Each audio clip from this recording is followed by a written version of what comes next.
Well, hello, my lovies.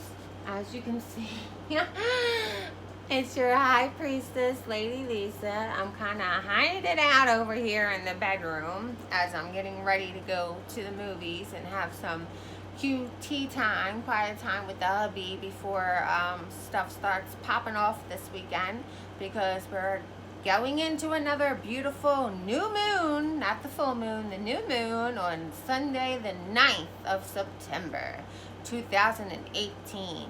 And as y'all probably know by now, and if not, if you're just joining in, welcome to my channel. I am your high priestess, Lady Lisa. I, myself, and my 3 lovely coven sisters work with the moon energy. Now, does that mean that we cannot do a spell walking down the street or in the car or out at dinner or in the sunlight? Absolutely not. However, we enjoy working with the moon energy. We are traditional witches, and we're relatively up in age, but you're only as young as you feel. Remember that. So we are going to be casting our butts off Sunday night. And we are going to be doing spells for clients, spells for ourselves, spells for everything, including praying and protecting as well. So I just wanted to jump on real quick and not kind of like really throw in my face as I'm preparing myself to go to the movies. So not that I really care what anybody thinks about what I look like, but I'm really not looking like I should be on video. Let's just say that. So with this being said, I just want to throw out some practical magic tips for you guys. And I might have said this in videos prior to this, and I'm not even quite sure. I've done so many videos already in the short period of time that I did come out of being a solitary witch, now a high priestess of my own coven. Thank you, Mother Universe.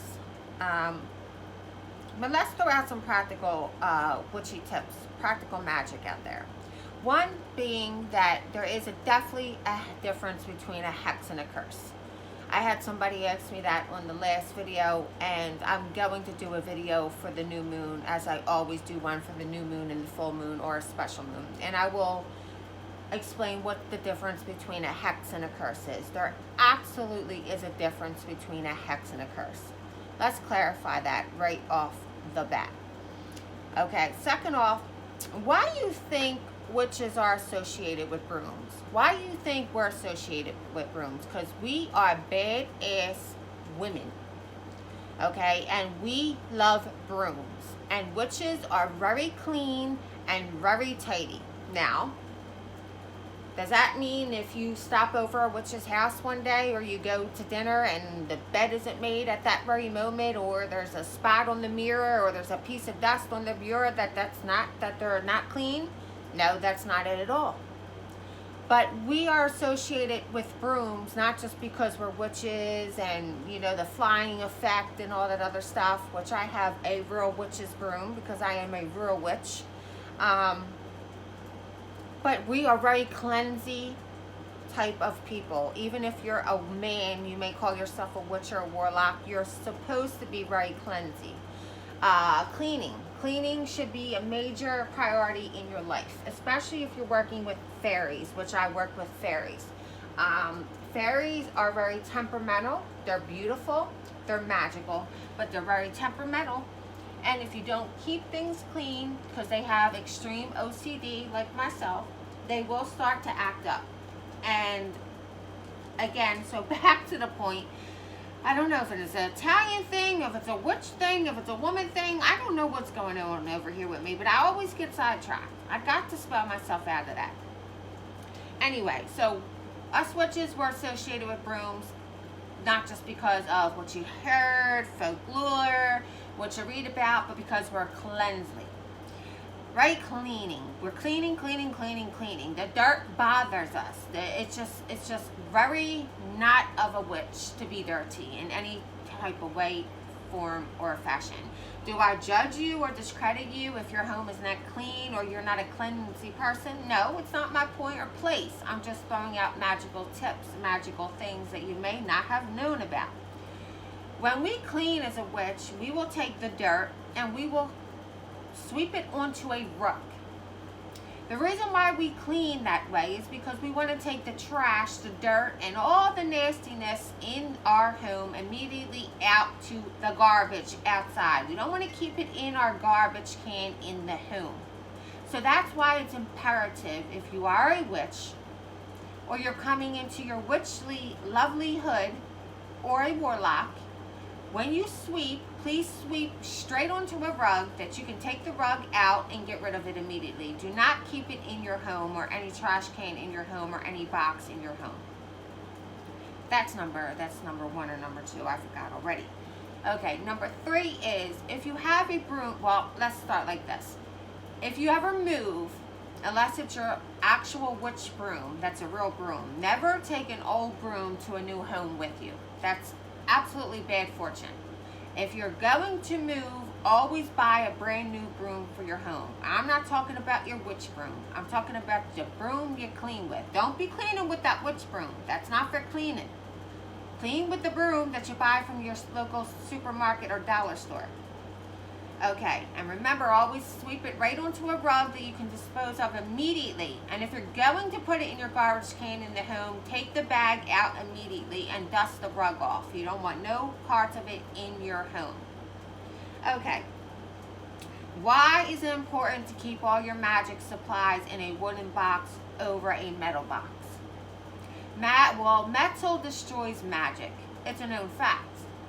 And that will be in my book as well, which is getting ready to be published. Thank you, Mother Universe, and mote it be. Never, ever, ever, ever store your magic supplies, wands, oils, anything that you use in magic in a metal box. You will have destroyed the magic. Keep it in a wooden box, only. Okay? If you're looking on eBay or you're going in a metaphysical store or you come to me or you come to somebody that makes wooden boxes, check them out. Check them out for yourself. You're going to see very, very little, any type of metal on the box, if any. Preferably get boxes that don't have any metal on them, okay, if that's even possible.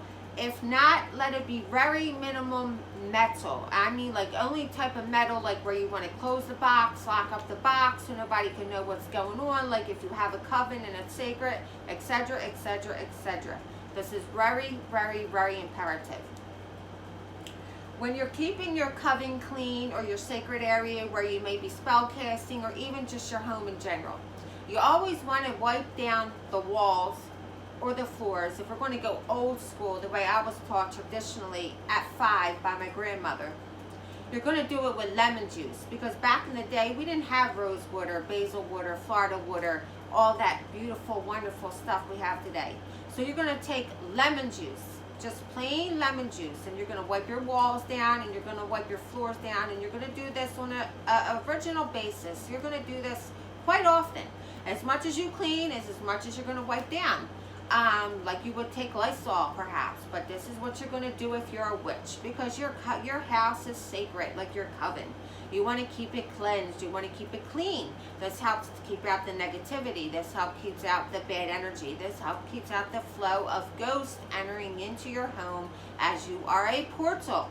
There is a difference between ghosts and spirits. I also did a video on that as well.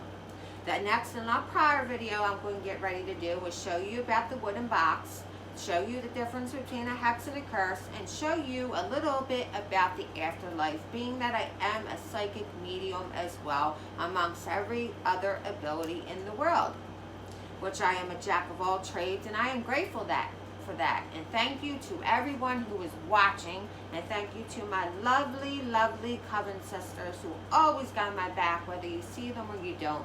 And the reason you don't see them is for precautions and safety and protection of our coven. Okay? And you're going to come across a lot of high priestesses that are on YouTube that will not show their face or expose their face, and that's okay. But then you're going to find high priestesses that do expose their face, and that's okay too. We are in a different society. We're reviving. We're elevating. we're changing, and things are changing every day. So therefore, people change how they feel about the way they work when it comes to magic and what they do. So with that being said, let's talk about why you should be very careful, very, very, very careful when you're messing around with a pendulum. Let me rephrase that. Not messing around, because when you're working a pendulum, well, no, you know what? Let me not rephrase that, because there are many people who will take a pendulum as a joke, just like they will take a Ouija board. And then you're going to bring in many bad entities into your home. Ghosts, okay? When you're working with a pendulum, you're working with straight spirit. Okay, spirit of a higher being than ourselves, who was never in the physical world and never in a physical form. Okay, which means that you can always bring through a bad entity, like you could on the Ouija board, if you don't properly know how to work it and you're not careful with it as well. If you're taking it as a joke, that's a bad idea. Always make sure wherever you're at, you're grounded. You've meditated, you've grounded, you took a cleansing bath, okay? And you've saged and you cleansed your pendulum, and you called upon your higher to bring forth the right spirit to work with you, okay? Now, when you get a pendulum, you should always work with your pendulum. Finding the way your pendulum goes, yes, and the way your pendulum will tell you no. Okay, I work with about 6, 7, we'll say several. I think I got one that answers opposite than the rest of them. I always name my pendulums, and I always make sure that my grandmother, my witch grandmother, will make sure that the right spirit comes through, as always. Some people will call on a certain spirit to come through to answer the questions for them if they're doing readings. Okay, I make sure that my pendulum is sent,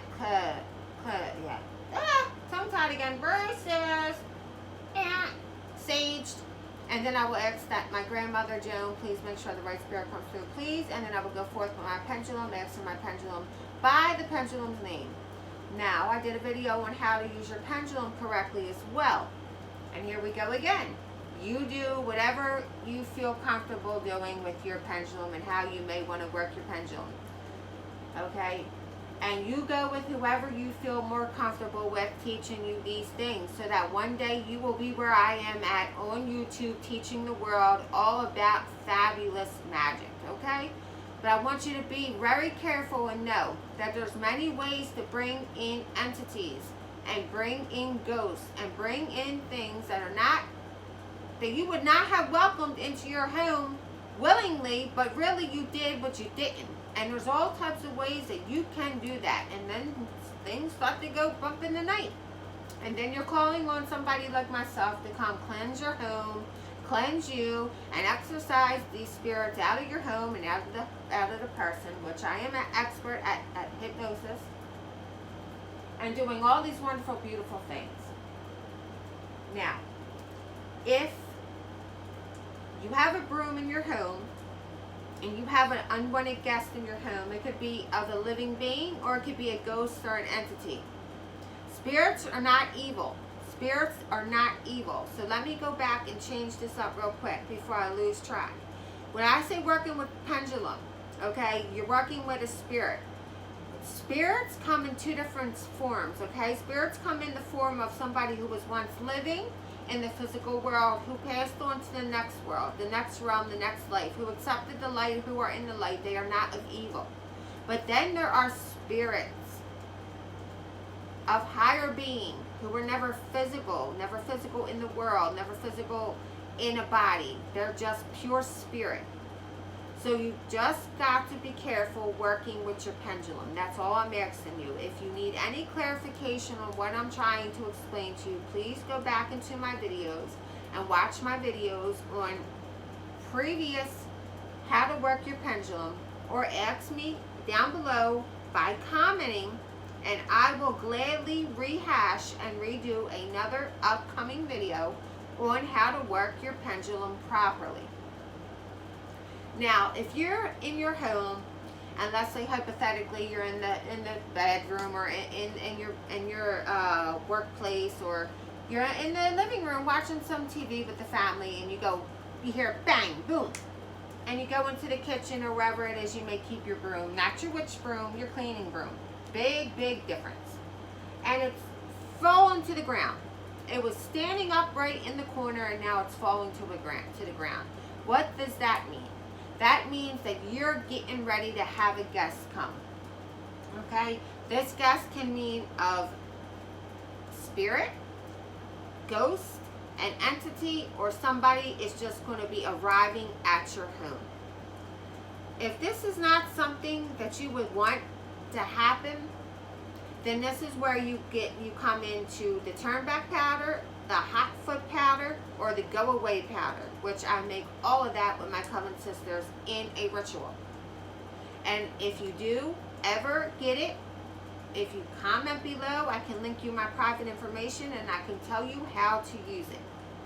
But it has to be spelled first. It has to have a ritual put over it in order for it to work. You cannot just go buy hot foot powder or turn back powder or go away powder or stay away powder and just sprinkle it and just think it's going to work, especially if you're not gifted or you don't have powers. You're not a witch, you're not a psychic, you're not a medium, so forth.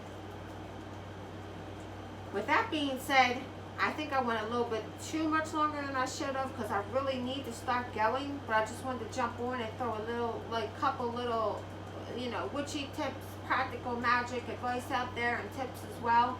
Let you guys know why a little bit of this and a little bit of that and a little bit of this. And like I said, as soon as I hit a certain amount of subscribers, I will personally be going live, and it will be quite often according to my time, being that I do read around the world. I do spell cast very often. I work with my coven sisters. I just am opening a metaphysical shop with coven sisters as well, possibly two. Writing my first book, going into my second book. So I am a busy, busy bee, and I am so grateful for it. So, so, so grateful for that. But with that being said, if you drop hate bombs below, you're not offending me in any way, shape, or form. I can really care less. But if it's a possible hate bomb that can offend one of my viewers, then you're going to be blocked and reported. I'm not going to tolerate nobody offending somebody else over what you believe in. If you don't believe in what we're talking about here, then maybe you need to jump on to the next video and keep it moving. And it's just that quite simple. Because when you drop hate bombs on somebody about what they believe in, what you're actually doing is judging. What you're actually showing the person is that you really hate them because they are an image of what you want to be, of whom you wish you were, and you cannot be. So you start to hate and you start to leave hate bombs instead of just loving you, loving what you believe in, and going on to the next video. It's quite that simple. So with that being said, please subscribe. But more importantly, without subscribing, you have to hit that bell button on your right hand corner of your screen, where it will give you alerts when I do a video or go live. Not only can you get the teaching I'm doing for absolutely of no cost, because it shouldn't be of any cost to teach, especially when you're gifted. You're going to get alerts when I go live. And when I go live, I'm going to be doing beautiful giveaways. I'm going to be giving away free readings, free spells, a copy of my book, magic boxes that me and my coven sisters have made, like a birch box, like a makeup box, but they're magic boxes, okay? All kinds of beautiful things I'm going to be giving away when I do start to go live. Once I hit that certain amount of viewers and subscribers. For me to go live on YouTube, I need it to be worth my while, which means I need a certain amount of subscribers that will be attending my lives, or I won't go live. So once I hit that certain amount of subscribers, I will be going live often and giving away beautiful, beautiful things, including questions and answers to anything you may want to ask. So if you would like a spell done, if you would like more teaching on how to read a candle properly, if you would like me to help you read your candle work, if you would like to know any type of question, please comment it below, as I do everything in the world when it comes to magic. And there's not one spell out there that I cannot perform, guaranteed, okay? So mote it be. Now, with that being said, I really do have to go, or I will go on and on and on and miss this movie that I'm supposed to be going to see with my beautiful, loving husband, which promised me that on the next video, he's going to be going on with me. So let's check this out. Let's see, because he's got a lot to say. Since I recently put him under hypnosis, and he wants to share his experience with the world about what that was like, being hypnotized for the first time. Not just being hypnotized, but being hypnotized by his wife, who was a witch, a high priestess. And what his experience was like, what it was like in the beginning, what it was like under hypnosis, what it was like coming out, and the things he now experiences from being hypnotized, okay? And again, so with that being said, don't forget to subscribe. Don't forget the bell button so you get alerts when I come on and do videos and go live. And share my beautiful, wonderful book with you. And don't forget, when you leave feedback below for me, and it's great feedback, especially when you want some information for me to teach you, all your feedback will be in my book. No, your name may not be present, but your feedback will be in the book some way, somehow. And isn't that a beautiful thing that you are a part of my book and my second book to come, because you took the time out of watching my video, believing and trusting in me, my magic, my beliefs, and my teaching. So thank you, thank you, thank you. And the best reference you can ever do for me is to share my videos with others and share it around the world and let it go viral. Oh, and don't let me forget, please. I need to do a video on the Darlie Routier case. If you don't know about Darlie Routier or Routier, the one who allegedly killed both her children while sleeping in her living room, look it up on YouTube or watch her documentaries. I was asked by many, many people as a psychic and as a human being my opinion, and I'm going to give you my opinions both ways, as a human, as a mother myself, as a female, and as a psychic medium. That's coming up too, and you don't want to miss out on that one, because she's getting ready to come up for her appellant, where they don't give you clemency where she's on death row at. So if she don't get off with this one, she will take her last breath in that prison that she is in. With that being said, love and light to my peeps. I love you all, and I can't wait to see your comments. I'm sneaking over to shut the video off. I hope you don't see me. Bye. Love you all. Mary. Till the next time.